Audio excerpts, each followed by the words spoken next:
I'd appreciate it if you could consider it.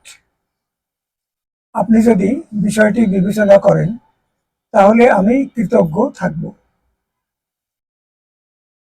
She enjoys shocking people by saying outrageous things.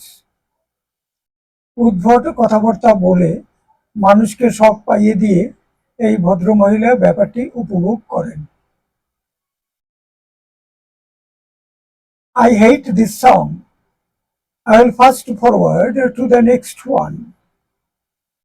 আমি এই গানটি অপছন্দ করি।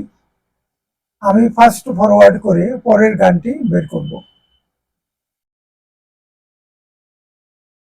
The school awarded Mary for her good work.